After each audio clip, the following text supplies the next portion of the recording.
Shut up and sit down.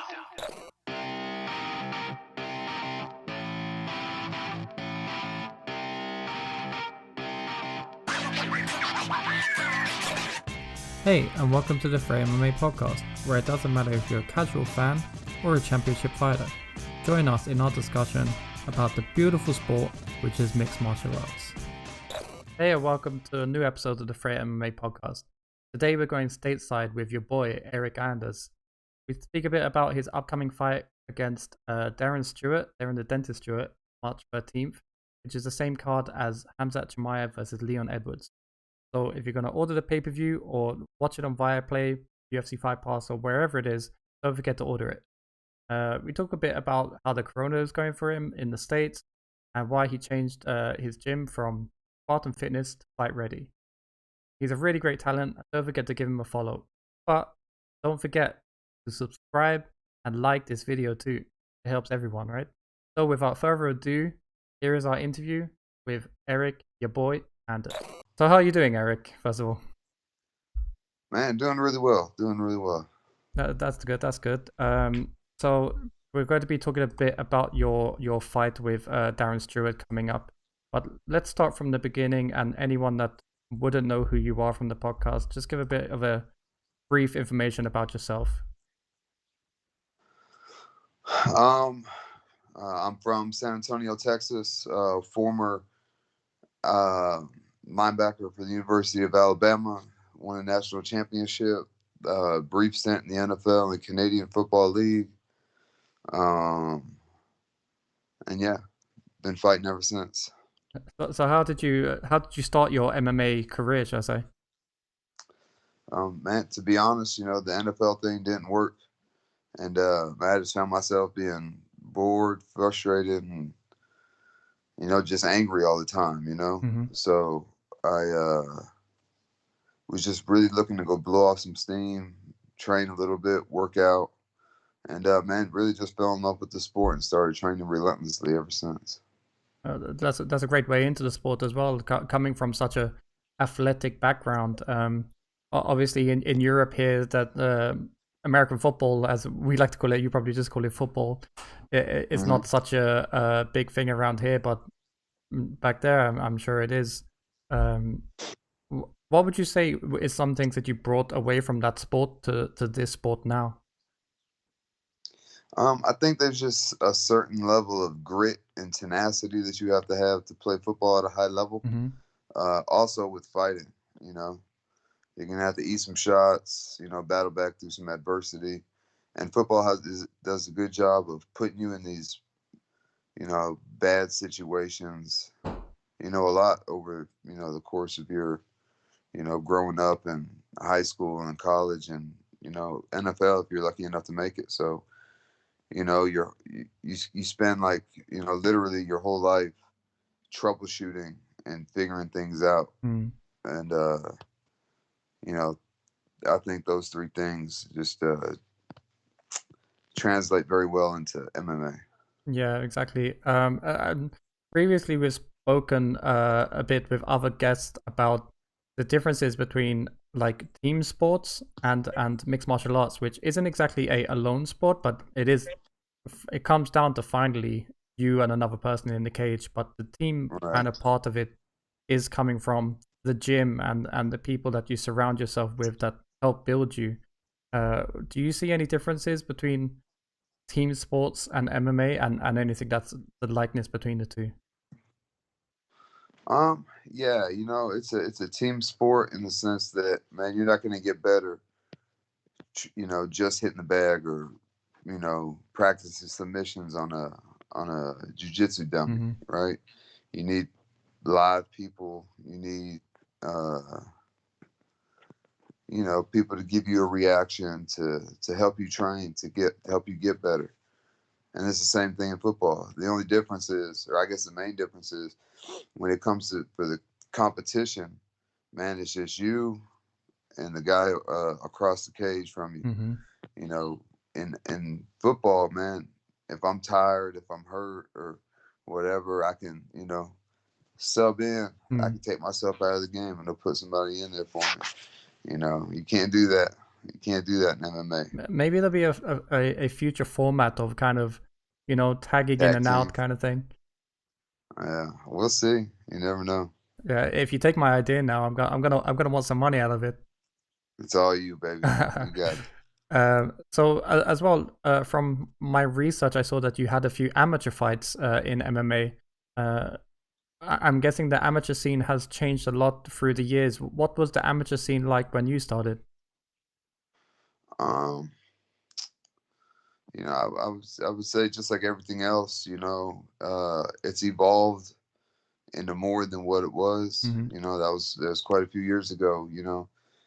I was just fighting guys from the region, from like Tennessee, Florida, Mm-hmm. Mississippi, and Georgia, things like this. Now these guys, the guys that I train with back home in Alabama, man, they're fighting guys from Ohio, Illinois, Kentucky. They're fighting guys from all over the place. Mm-hmm. So I think, in terms of like building your, the whole point of you being an amateur is to gain experience, see what works for you and what doesn't work, and to see all like as many different looks as you can get. Mm-hmm. Like when I was an amateur, I wanted to fight a tall guy. I wanted to fight a short, strong guy.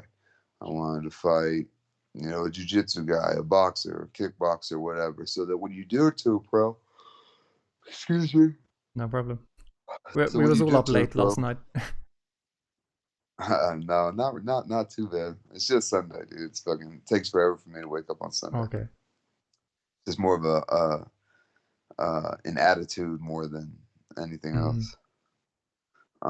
But yeah, these guys are getting exposed to so much more younger, and so by the time they turn pro, they will have seen so much more than I saw, that they'll probably be better prepared for being a professional MMA fighter than I was whenever I turned pro. So was you one of these we like to call kind of new generations that went straight into mixed martial arts, or did you have a certain martial arts background that you kind of came from? Man, I have JV level experience wrestling, so I'm not an Olympian. Mm-hmm. I'm not a Division I, not a state champ, none of that. So, I wouldn't really consider myself to have experience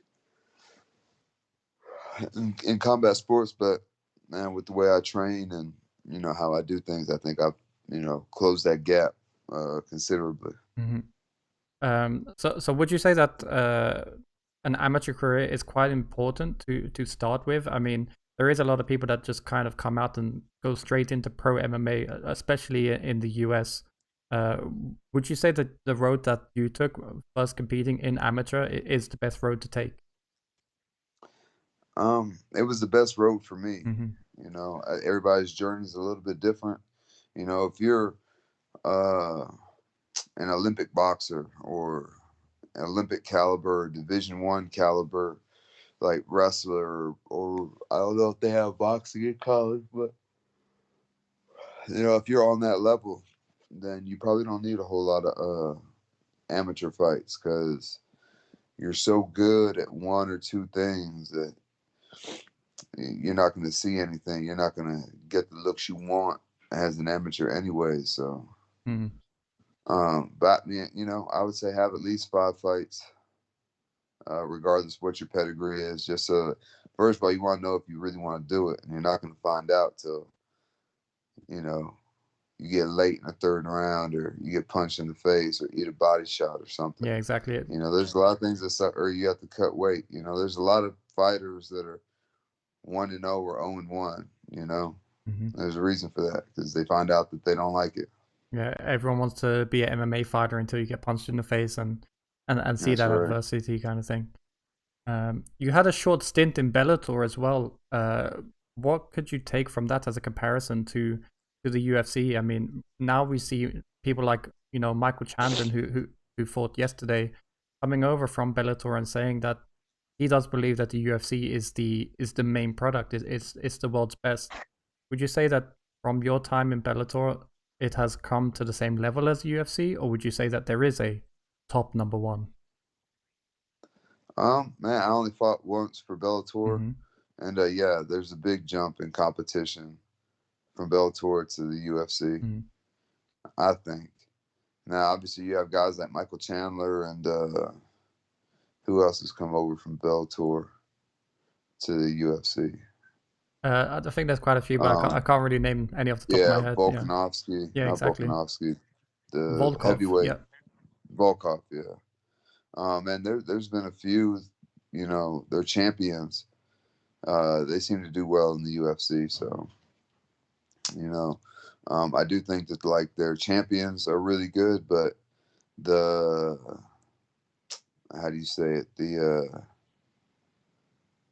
They're like the mid-level Like competition. like the gap between the very best and the rest, Mm-hmm. it's drastic, and I don't think it's like that in the UFC. I think the number two guy is just as capable of beating the number one guy and the champion Mm. uh, as everybody, Yeah, very tight in competition. And you see, in Bellator, it's only like one or two guys, and that's probably why they do the tournament because the divisions aren't as deep. mm. Yeah, I mean, you see a lot of things about like Michael Venom Page, for example. A lot of people, a lot of fight fans saying that he doesn't really have any competition in where he is, and can be like that Well, you sometimes. see what happened the first time he faced some good competition. Mm-hmm. That is true. That is true. We'll talk a bit more about your past, shall I say. You had the, I guess, I don't know if it'll be honor or dishonor of facing Lyoto Machida, which came to a very strange split decision, a lot of controversy over that. How was that feeling going against such a legend and then coming away with that kind of bitter end, shall I say? Um, Man, I was a Machida fan before I fought him. Mm-hmm. But then whenever, I called him out and signed the contract, he was just another one. Like I didn't care that was Lyoto Machida. His name didn't do anything for me. Um, yeah, it sucks to, go travel and do all this other stuff and, train, eat, run, sleep, do all the hard stuff. And then you get to the fight. And they always say don't leave in the hands of the judges, but dude, I was trying to get Machida out of there. Mm-hmm. And also probably the biggest thing that sucks is after the fight, just check his demeanor and how he's moping around the cage. His head is down. He's all sad and stuff. So I think even he thinks that he lost that fight. Mm-hmm. Yeah, there was a lot of media that kind of weighed in after that with their scorecard, shall I say, and it's one of those things where it's a lot of things of judges not being accountable for their things and not being able to kind of come out to the press and say like exactly what they were looking for in the fight. Yeah, and I think they should. I like the open scoring, just so that there is nothing left to interpretation. How would you want that to work? Is it to take one score from a random judge during that, or how would it be? No, let me see the total score because one judge might have it for one guy winning, and I think I'm down 3 rounds, but the other two judges saw me winning those first 2 rounds. So let me see the total score going into the next round. Do you think that will also make a lot of fighters? Well, actually, it might be a stupid question because I know all fighters won't really give up, but if they see themselves losing, coming up with a scorecard of them getting 10-8 rounds and things like that, do you think some of them would kind of throw it in when it's coming to the third or the fifth round? Man, especially because half your check Mm. is based off if you win. I think if somebody was losing like that they would, probably go out there and swing for the fences, and you're losing anyway, so you might as well, try and take a shot and have your puncher's chance and then bring home both checks. That is true. That is true. So the last time that your name was a bit in the media, you was going to take a last minute fight, November 14th against Antonio Arroyo. I think that name is correct. But there was some complications with the weight cuts and things like that. Can you talk a little bit about that?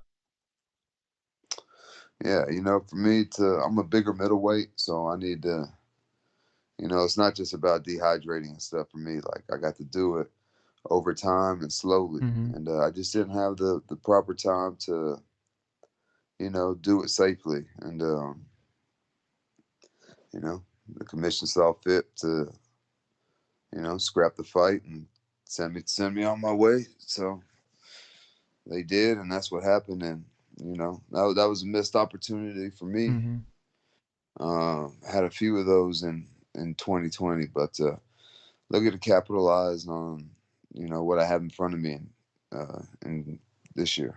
Yeah, 2020 has not been a good year for a lot of people. A lot of people tried to strive in it, and a lot of people just didn't really get that opportunity. So completely Yeah. understand that. But now you have a fight booked against Darren Stewart March 13th, Hmm. which is on the same card as the Khamzat Chimaev versus Leon Edwards.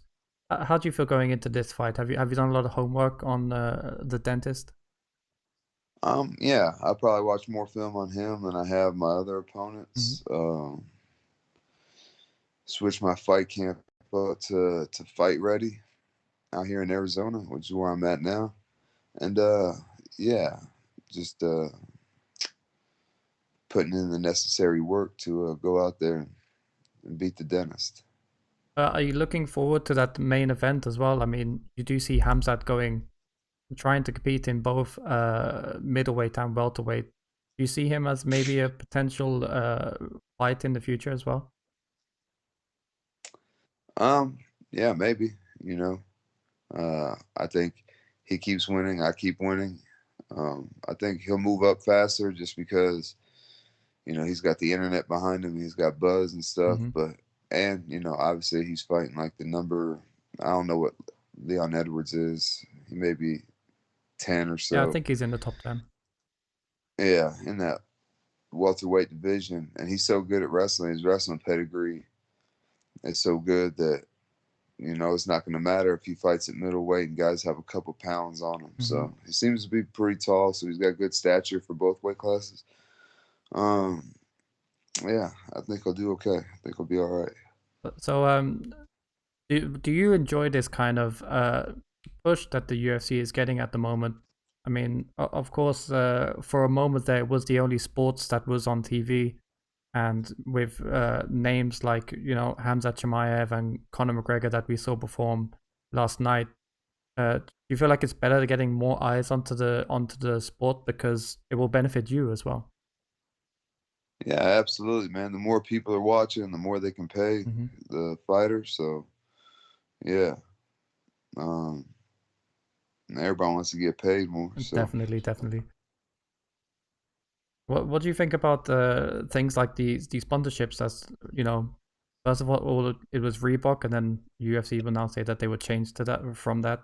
Would you rather have the old style of you being able to get your own sponsors? yeah, absolutely. I think through my first 10 fights, the most I made was like 5 grand off of the Reebok deal. Mm-hmm. But sometimes I was doing that as an amateur, so I couldn't even imagine what I could do being a UFC fighter, fighting on the main card on ESPN Mm-hmm.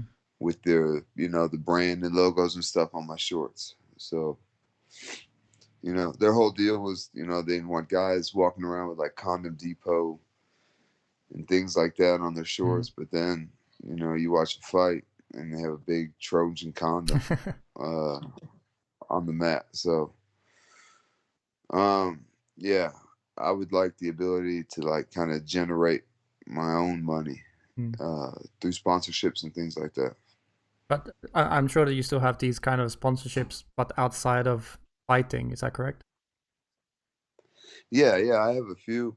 Um, but if you're a sponsor and you want to sponsor an athlete, obviously you're paying them to gain exposure through through that fighter's fan Mm-hmm. base, right? Push the product kind of Yes, thing. but when is the time that everybody is most watching a fighter. Mm-hmm. Is when he's fighting, right? Yeah, They exactly. really don't care about, the training that he's doing or anything like that, or he or she is doing. But if they like a fighter, they're going to watch him fight. Not necessarily train, not necessarily like be out to their personal life, like Instagram and stuff. But, when that fighter fights, everybody wants to watch. Yep. So And this next fight with Darren Stewart, it's going to be in Vegas, is that correct? I believe so. So are you also waiting for the fight to be elsewhere, shall I say? I know a lot of people like to fight in Vegas and that, but some people do want the show to get back on the road and get into newer cities and have more fans coming in. Is that something that you're looking forward to as well? Yeah, absolutely, man. I thought this fight was going to be in London at first. But then I guess the UK is shutting down or Europe is shutting down or whatever they got going on over there. That I think it's going to be in Vegas. So, um, That kind of makes sense of both Edwards and Darren Stewart being on the card, kind of thing. If it was supposed to be in London. yeah. I think that was like a tentative plan, but like I said, COVID has a way of changing shit. Yeah, I guess it's a ongoing topic for us, and you've probably been asked it a lot. But how has your pandemic time been for you? Man, you know what? Corona hasn't affected me at all. I kept training, been traveling, been training, been in the gym, been living my normal life. That's good to hear. Yeah, yeah. I mean, there are obviously like a few like hiccups. Like it's harder to do stuff now, but yeah, my life hasn't really changed a whole lot. So have you moved to Arizona just for the fight camp, or are you still calling Alabama home, should I say? Alabama's still the house, but I'm out here for 8 weeks or 2 months. So for the meantime, in between times, this is home. So how are those cities been? I mean, obviously you've been okay with the pandemic, but the surrounding areas, with people having to wear masks and even some places that you're not allowed out after a certain time. How bad is it there? Well, in Arizona and in Alabama. Man, I think that Arizona has the highest outbreak rate in the Oh world wow. right now. But they also have a lot of old people here. So I really don't know about the statistics and stuff on COVID, but yeah, just keep it moving. Yeah, like I said, it's good to hear that it hasn't hindered you in any way. So what has made you change from Spartan Fitness to Fight Ready for this camp? Man, there are a lot of things. I think main one being training partners. If you want to compete at the highest level, you need to train with super high level guys, and there's guys in the gym that will be there one day, but right now I just need a little bit more. So linked up with Jason House, my manager, and Eddie Chaw, who's been a friend forever. So we all just kind of sat and brainstormed and came up with thought that this would be the best fit for me. So also doing my research, I saw that you wasn't actually born in the US. Is that correct? Yeah, I was born in the Philippines. That's a crazy story in itself. So was it American base, or how did that work out? Yes, yeah. So people always ask me, "So, are you half Filipino?" Like, no.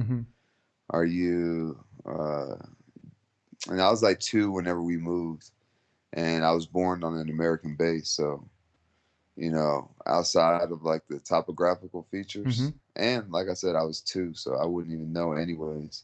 So I don't have any recollection of the Philippines at all. Never gone back there? Never been back. Oh, you should do that. On the bucket list, though. Yeah, take a vacation there. I've heard it's a beautiful place. Yeah, I've heard that. So. Could you also give us a bit of history behind your fight name, shall I say, your boy? Uh, Quite yeah. an original one. Man, I just, kind of say it a lot. Help your boy out. Let your boy ball $5, or you know, uh, get your boy something to eat or whatever. And it's just, just kind of stuck. Is it an Alabama thing or is it a personal thing? Um, I hear other people saying it as well. Yeah, I mean, it's popular here as well. It was just, I wondered about it. If it was a thing of like a trainer came to you and it's like, or No, it just kind of stuck. Where are you from? myself. Yeah. I'm born in the UK, but I now reside in Sweden. Oh, nice. Yeah, so Nice and cold there, huh? too cold. I think I prefer to be in Arizona right now. Yeah, it's nice walking around with no shirt on and stuff. Yeah, I actually had the summer plans to go to the US and travel from Los Angeles to New York by car, but COVID as Oh, well. wow. COVID. Yeah, you can still come though. So I think it's a bit hard right now. I mean, the restrictions and that Mm, flying with a mask and not really my thing. yeah, okay. But plus, I got this. If I was in the US, maybe I wouldn't have been able to do this interview with you, or maybe we would have been on a better time. You never know. Who knows? So also, we're going from your nickname, your boy, but your first name Eryk. I would say that's an unusual way to spell it. I was kind of thinking, was it a bit like Scandinavian or kind of where it came from? Is there any history behind that as well? It's quite an unusual spelling. I got three other brothers, and my mom had this thing with the letter Y. We all have Y's in our name. Aha. You know, why I just couldn't be Ryan or, some other name with a Y. I don't know, but Mm. I kind of like the way it's spelled. It's unique. Yeah, because Um, people in the UK, if they're called Eryk, it usually ends with a C as well. But here in Sweden, it mhm. ends with the K. So I thought that's why I thought maybe it was a Scandinavian thing, or No, I think that she was just running out of letters and names with Y's, and said, "Oh, okay, Eryk." yeah, it's good though. I don't know. I've never really asked that. It's good though. Maybe I popped it in your head. You can ask it the next time. I'll be sure to. So March 13th is gonna be the fight. For people that watch the sports and for people that don't watch sport, could you just sell the match to them and tell them what's in store for March 13th? Um, Man, you got two fighters. They're gonna meet in the octagon March 13th. Um, Two guys who don't really ever back up, move forward, throw heavy leather. So that's what you can expect. I don't expect this fight going to a decision. Um, just because we both throw with some heat, Mm-hmm. and one touch from either one of us could end the night for the other guy. So, like I said, I don't see it going the distance, and yeah, we're gonna get in there. It's gonna be a proper scrap. We're gonna go in there. We're gonna fight, and quite confident get my hand raised. Sounds awesome. I mean, I know it's going to be an exciting fight. It's going to be an exciting card. March 13th. Don't forget to tune in. And then now is usually the time of the program where we give the mic over to our guest to thank any family, friends, fans, influential people, or of course sponsors. So it'll be your time to do that now. Yeah, man. Thank you, everybody who's helped me get ready for this fight. NutriFX, Infinite CBD, Rev Gear. Um, it's really hard to train without gear, Mm-hmm. and some of the recovery stuff that CBD uh, and the NutriFX bring to the table. So um, health and making it through camp injury free is of the utmost importance. So thank you guys for that. That sounds awesome. And I know your wife and kids is back home in Alabama, waiting for you to bring back that W. Yeah. They're everybody sacrificing quite a bit for this camp, so that's what makes it even more important to go out there and get a win, because now we're not just fighting for money. So Mm-hmm. Yeah, Yeah. And it's a great thing that, like you said, that Corona hasn't affected you. I'm hoping that everything stays safe with them, and I'm really looking forward to this fight, March 13th against Darren Stewart. It'll be great. I just want to say again, thank you for your time. I know that it's quite early there, it's quite late here. You know, I've got to get used to the whole time zone kind of thing. You know, No worries. I didn't mean to mess up your Sunday morning. You know, all of us are tired after a UFC event kind of thing. But yeah. No, man, it's all good. I'm up. Yeah, don't worry about all it. right. But yeah, thank you for your time, and I'm very much looking forward to your performance on March 13th. I appreciate it, brother. Thank you for having Thank me. you.